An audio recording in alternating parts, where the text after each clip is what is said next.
کہ وہ نوجوان اٹھا، اس دور کا گستاخ جو تھا، گستاخ صحابہ جو تھا، اور گستاخ اما جان عائشہ صدیقہ رضی اللہ تعالیٰ عنہ کے شان میں گستاخی کی تھی، تو ایسے لوگوں کا یعنی کہ کام تمام کر دیا۔ اس وقت کے فیصلہ کرنے والوں نے یہ فیصلہ کیا، آپ اتنا کہہ دیں کہ جس وقت میں نے اس کا کام کیا تھا، یعنی کہ کام تمام کیا تھا، آپ اتنا کہہ دیں کہ میں ہوش میں نہیں تھا، بے ہوشی کی حالت میں نے کام کیا، تو میرے مائیں اور بہنیں، میرے بھائیوں، انہوں نے کہا کہ دیکھو ایک وقت آیا جس وقت میں ہوش میں آیا تھا، وہ وقت بھی جھوٹ بول کر گوا دو، یہ نہیں ہو سکتا۔ میری مائیں اور بہنیں، پھانسی کے پھندے پہ لٹک گیا، سولی پہ لٹک گیا، لیکن صحابہ کی شان میں، صحابہ کی محبت میں جھوٹ بولنا اور صحابہ کے معاملے میں گستاخی کو انہوں نے برداشت نہیں کیا۔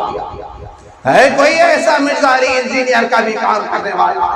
میرے بھائی، وہاں سے فتنے اٹھ رہے ہیں، جس جگہ پر اکابرین کی آمد ہوئی تھی وہاں سے فتنے اٹھ رہے ہیں، جس جگہ ہمارے بڑوں نے زندگی گزاری تھی آج بھی ہم ہمارے بڑوں سے درخواست کرتے ہیں، گزارش کرتے ہیں، ہمارا دل جلتا ہے کہ تو خوش قسمت بدبخت، تو خوش قسمت ہے کہ تو پڑوس کے اندر پیدا ہو گیا، ہماری سرزمین پر اگر پیدا ہوتا یاد رکھ لے تیرے یعنی کہ تجھ سے ہماری زمین کو پاک اور صاف کر دیتے ہیں۔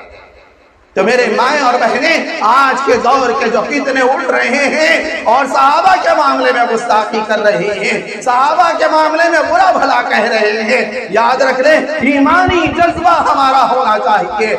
ایمانی اعتبار سے پختگی ہمارے اندر ہونا چاہیے۔ 1400 سال کے بعد بھی آج حضور کی محبت ہمارے دلوں میں ہونی چاہیے، ویسی محبت ہونی چاہیے جیسے اللہ کے نبی علیہ السلام نے صحابہ رضوان اللہ تعالیٰ علیہ مجمعین سے کی تھی، صحابہ اللہ کے نبی صلی اللہ علیہ وسلم سے جیسی محبت کیے تھے، تابعین جیسے صحابہ سے اللہ کے نبی سے محبت کیے تھے۔ اس دور کا تقاضا ہے، ایمانی تقاضا ہے کہ ہم بھی ایسی محبت کریں جیسے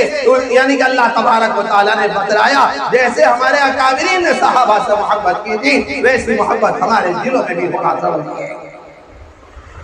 صحابہ ہر مقام پر بلند، صحابہ ہر مقام پر بلند، ایک ایک صحابی کے معاملے میں کیا قربانیاں انہوں نے دی ہے جانتے ہیں۔ حضرت بلال حبشی رضی اللہ تعالیٰ عنہ کے بارے میں آتا ہے کہ آپ کو گرم ریت پر لٹایا جاتا، پہاڑوں کے جیسی چٹان آپ کے سینے پر رکھی جاتی، حبشے کے رہنے والے غلام تھے، کسی کے غلام تھے، لیکن دل ایمانی جذبے سے بھرا ہوا تھا، دل عشق الہی سے بھرا ہوا تھا، نبی کی محبت سے بھرا ہوا تھا۔ کرم یعنی کہ ریت پر لٹا دیا جاتا، چٹان سینے پر رکھ دی جاتی، اس کے باوجود حضرت بلال حبشی رضی اللہ تعالیٰ عنہ کہتے احد احد احد، اللہ ایک ہے، اللہ ایک ہے، اللہ ایک ہے۔ مارنے والے تھک جاتے، کبھی کسی کا نمبر آتا، کبھی ابو جہل کا نمبر آتا، کبھی کسی کا نمبر آتا، کبھی کسی کا نمبر آتا، مارنے والے تھک جاتے، لیکن عشق الہی ایسا سینے میں بھرا ہوا تھا، مار کھانے والا کبھی نہ کرتا۔ ہر مرتبہ یہ کہتا ہے کہ احد احد احد، اللہ ایک ہے، اللہ ایک ہے، اللہ ایک ہے۔ تو میری مائیں اور بہنیں، ایسا جذبہ ہمارے اندر ہونا ضروری ہے،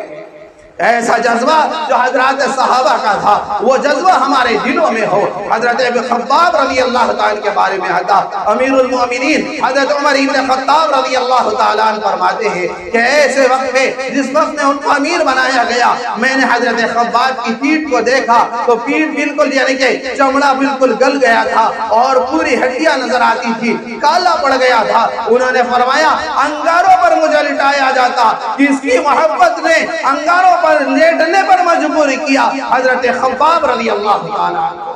میری مائیں اور بہنیں، وہ کسی اور کی محبت نہیں تھی، وہ پیارے نبی کی محبت تھی، وہ اللہ کی محبت تھی، نبی علیہ السلام کی محبت تھی۔ انگاروں پر لٹایا جاتا، میری خون اور چربی سے وہ انگاریں بجھتی، یہ حضرت خباب رضی اللہ تعالیٰ نے فرمایا۔ قربانی کا یہ عالم حضرت ذوالبجادین رضی اللہ تعالیٰ عنہ کو جو ایک صحابی ہے، انہوں نے فرمایا جب انہوں نے اسلام قبول کیا، گھر والوں سے چھپ چھپ کر اسلام قبول کیا، تو اس وقت میں وہ پتہ چلنے پر ان کو پورا برہنہ بنا کر کے گھر سے باہر نکال دیا، یہاں تک کہ اللہ کے نبی علیہ السلام کی خدمت میں پہنچے۔ اللہ کے نبی صلی اللہ علیہ وسلم نے سہارا دیا، آپ صلی اللہ علیہ وسلم نے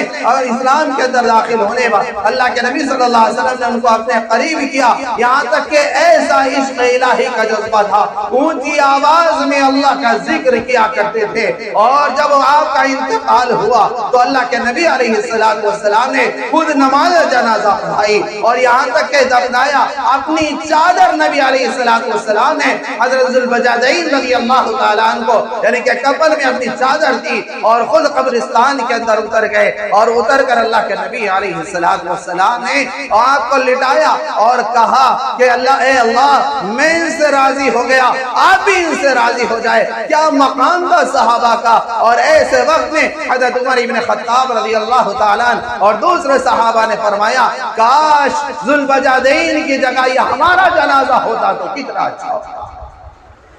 صحابہ کا وہ مقام تھا